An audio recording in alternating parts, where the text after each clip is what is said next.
Hi, class. Thanks for bearing with me today. I'm not feeling my best, but class can go on. This is asynchronous for section 70 of senior seminar. And if you're in Beasley, we're probably not there. I know I'm not. If you'd like to go there, it's absolutely up to you and use the Wi-Fi if you need. Otherwise, feel free to do this from your dorm, from your apartment, from the quad, wherever there's an internet connection, and we'll get started.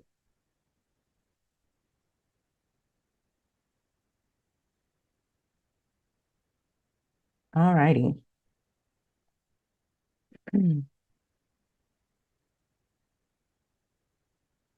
So today's attendance is going to be taken by whoever has accessed the slides. And I'm able to see that through D2L. And it gives me the timestamp and all of that good stuff. So if you accessed it today, you are present. Okay. Make sure you access it today. Unless you've reached out to me and told me that you're not well. I know that at least one person has done that. If you're sick today, don't feel like you need to look at these slides. Okay. You can do so after. And then, of course, our question of the day, the current events question of the day, you will answer it in the discussion where you do your reflections on D2L along with the discussion question. Okay. And we'll review last week's takeaways and I'll give you a couple of questions to think about. Today is all about productivity, which is a really awesome topic, and it can keep you focused and keep you moving forward towards your goal to get those great jobs before you finish TCU. And then, of course, I have some reading for you to do and any announcements I have. So let's get going. What in the world is going on at Twitter? I think you know a certain billionaire bought it, and there were a series of events. Go ahead and put your answer in the reflections in the discussion question today. Last week, you heard from Miss Isabella from the TCU Career Center. What were some of the tools that you haven't used yet that you plan to use and why? You can also put that inside the reflection and the discussion questions in that area in D2L, along with your reflection question today. I'm anxious to hear what you have to say. For today, I want you to be able to answer these questions. What is radical focus? What is mindful listening? And what is inattentive blindness? All right, so let's talk about radical focus. It is exactly what it says. It means that you focus so laser on something that is radical. It's your ability to tune out distractions and achieve laser focus on one thing and get it done. I have a video for you. Let's take a look.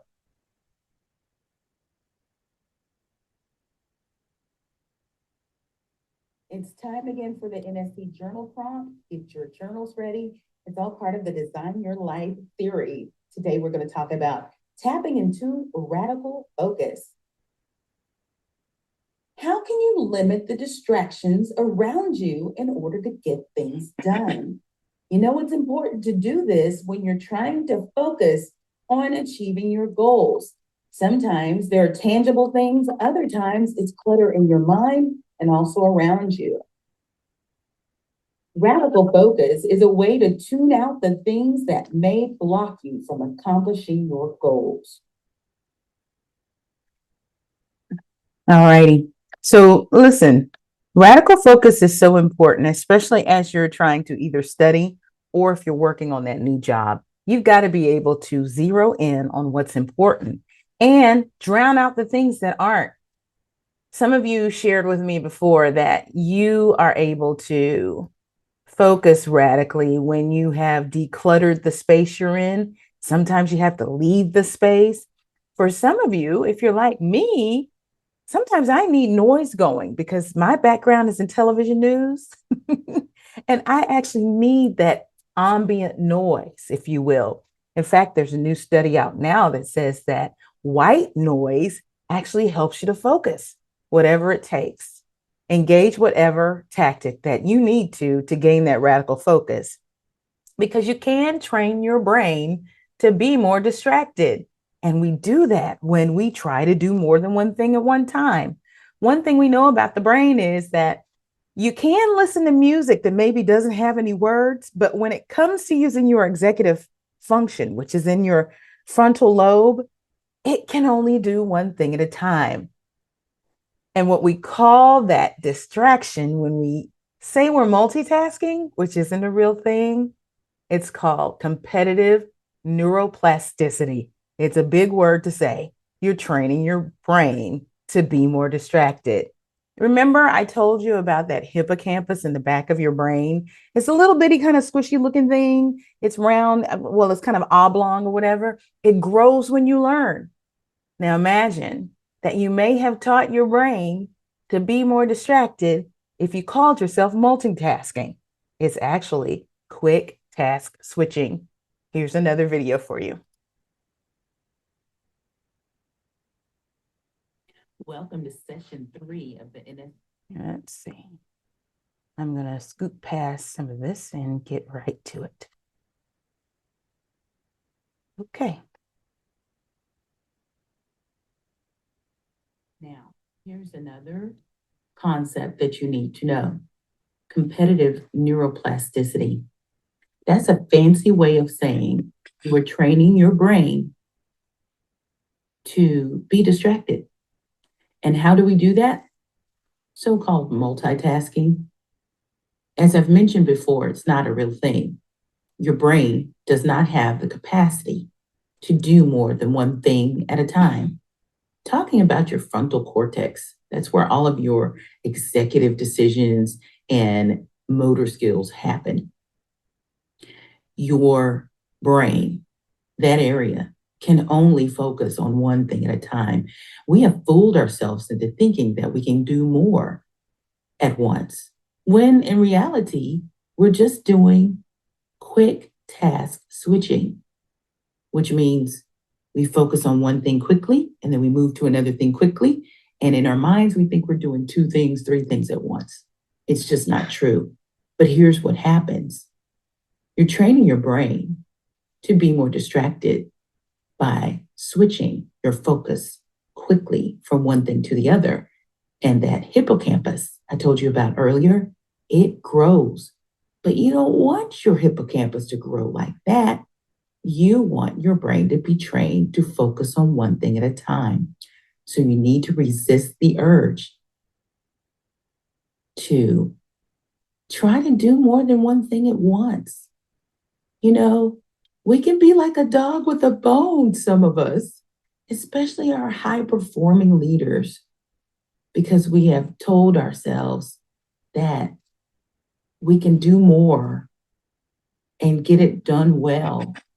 And that's just not true.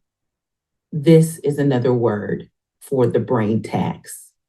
And if you're taxing your brain, you're not giving it the chance to do what it really is made to do. And that is one thing at a time.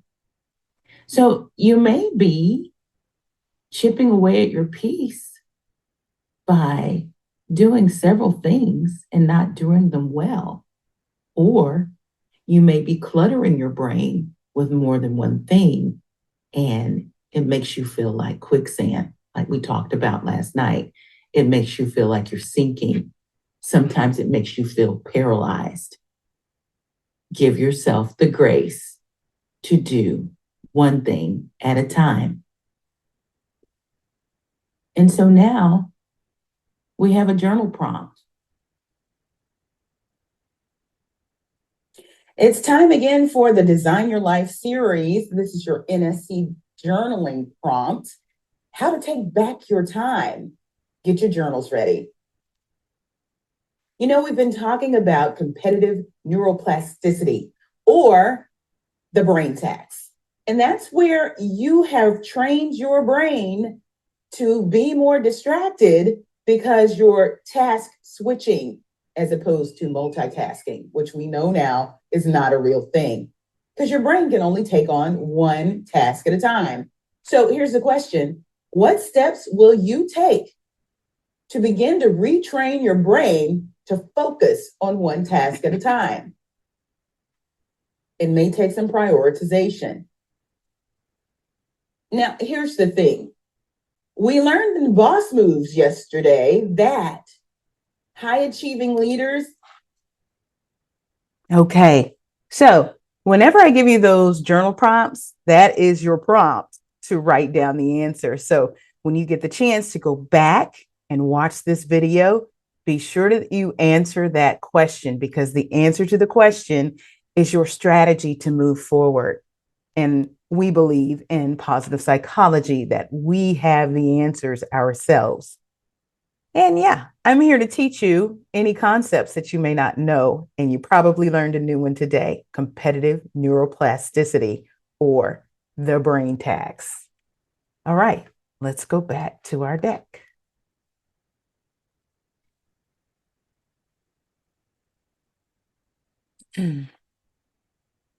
Okay, let's see. Let's look at the gorilla in the room.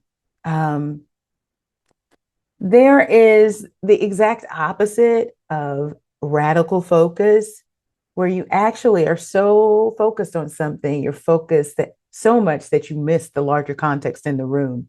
And there is a magic trick or an experiment. It was an experiment, I should say, an experiment that a magician did with some very smart people in a theater, where he brought in the Blue Man Group, and the smart people in the room were asked to watch the Blue Man Group dance.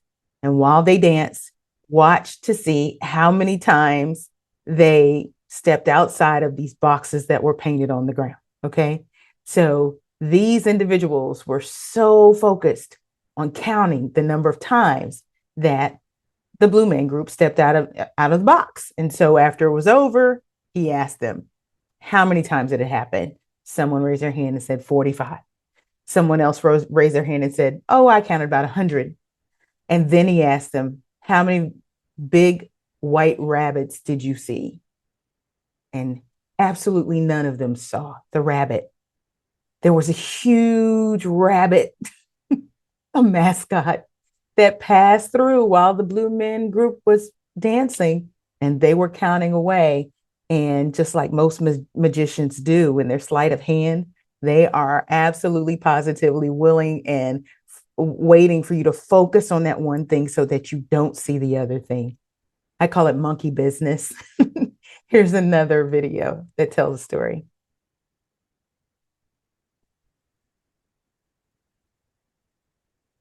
It's time again this week for our Design Your Life series as part of the NSC Journal Prompts that come to you every Thursday on your social media feeds. If you want to see it on YouTube, it's there as well. But here we go. Get your journals ready. How to handle monkey business in your workplace. We're calling it monkey business because the research that's been done in neuroscience and also in positive psychology shows that we can miss the 500,000-pound gorilla that is moving across our floor because we're so focused on the obvious and the things that are right in front of us. So here's the question: what do you need to do to stop and see the larger context in your workplace? Answer that question, and let's be intentional about seeing beyond what's obvious. Look, radical focus, as we know, is very important, but we can't let it cause us to not see the forest for the trees. Sometimes we lose sight of the larger picture and even the threats that could undermine our mission and our goals. Get in my books if you'd like to strategize how to have more balance when it comes to your focus and not be distracted, all the while making sure. For those of you that already have internships and some of you that have jobs, you are probably painfully aware that it's very easy, because so much is going on in your work environment. Even if you're working from home, if you're working from one of these agencies, things happen quickly. And it's very easy to get distracted, or it's very easy to get focused on the wrong thing. And that's what this monkey business is focused on. It is the exact opposite of radical focus. It's that you are so focused and tuned in to your work that you miss the greater context. So be sure not to do that. And finally, mindful listening. Mindful listening is where You intentionally focus on the other person's conversation so that you do so without judgment and you do so without lending any type of context or insight, just pure listening. And it's very different from active listening, where active listening kind of asks you to chime in right away and nod your head and show the eye contact. Yes, the eye contact is important in mindful listening, but in mindful listening, it really is hearing exactly what is being said and doing so without lending your opinion. Let's take a look at an exercise.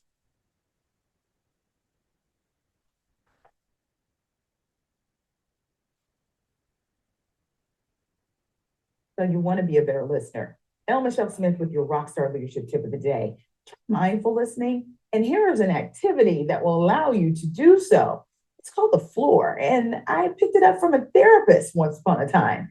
You allow the other person to have the floor. And that means that you're in complete silence until they're finished with their thoughts. When they're finished with their thought, you regurgitate back to them by saying, I believe I heard you say, and then you recap. And until the other person agrees that you've heard what they had to say, you don't move into your inputs or insights or responses just yet. Then you ask at least one question, a clarifying question, a probing question on what they had to say before you provide your insights and inputs. And it's your time to take the floor. Once you do, here's what I would love to see you not do. Begin with the word I and make it centric on your ideas. Make it about them and see how you might be able to move the conversation, the project, or the discourse forward. Michelle Smith with your Rockstar Leadership Tip of the Day. I'll see you online. All right. In the other section, we were able to do a live demonstration with one of the students, and we actually went through this exercise called the floor. You might try it with one of your classmates when you get the opportunity. Some of you may be familiar with it if you've been through relationship or family counseling, but ultimately, you don't yield the floor until the other person agrees that you've heard what they had to say. And the way you demonstrate that you heard that is that you repeat it. And until that person says, yes, you got it, that's when you get the floor and you're able to say what you have to say in response. Now, the other part of it I've added on, I think it's very important to ask questions to get clarity and also to understand better. And then I also believe that it's important to make the conversation not so much about you and your thoughts, but actually yield to your the person you're communicating and make it about them. All right. So you have some reading assignments, one each on each one of the main topics that we talked about. If you're interested in more on competitive neuroplasticity, just go ahead and Google that. But for mindfulness or mindful listening, we have something from mindfulnessexercises.com. There's something from Psychology Today on the multitasking versus task switching, and then the inattentive blindness. Sometimes it's called something very similar, but it's the same content context. Inattentional blindness, it could be the same thing. And then, of course, radical focus. I recommend you reading this book. You don't have to, it's optional reading, but you can get it on Amazon, and it's called Radical Focus. All right, so you've got your reading for the day. You need to answer your reflection questions as well as the current events question and the question for review in your discussion section on D2L. And then I need for many of you, and you'll know because I put a note in D2L for you, revisit your industry citizenship. Some of you kind of colored outside the lines and got real broad. Let me make it very specific. You need to ensure that you are active in a professional organization that aligns with what you want to do for a living, that gets you outside of TCU, okay? So Roxo doesn't count. TCU jobs don't count. I think somebody had Fellowship of Christian Athletes. That's all good, but you're just around other students just like you. You need to be mixing with the industry that you will be looking for a job in. Now, if that's sports marketing, that's fine, but you need to get aligned with the folks at DISE, DISE, or the North Texas Sports Association. I know there's one for people of color. If you're interested in PRSA or PRSSA, plenty of you got that and did that. That's great. If you're interested in social media, get involved in a social media organization. Do you see where I'm going? Now, some of you used your sorority and fraternity networks, which I know I'm a member of a sorority, and we have a huge network of sorors across the country. But you know what? It's networking, that's for sure, but it doesn't have anything to do with strategic marketing. For those of you that did that, I I deducted points. Now, if you want to go back and you want to get full credit for it, find yourself something in marketing. If it's sales, some of you are going to be in politics. You need to find something in the political realm. Some of you are going to be in business and entrepreneurship. Find something like Startup Dallas or something. Okay. Revisit the industry citizenship. For those of you who got it correct, thank you so much. All right. Continue working on the elements of your final project. If you have questions about any of it, go ahead and click the Calendly link at the top of the syllabus so you can get on my calendar. We'll do about 15 minutes and I'll get whatever questions that you have answered if I can. The other thing is we have a big surprise coming. Our last guest speaker for the semester is actually going to be piped in from the Ivory Coast.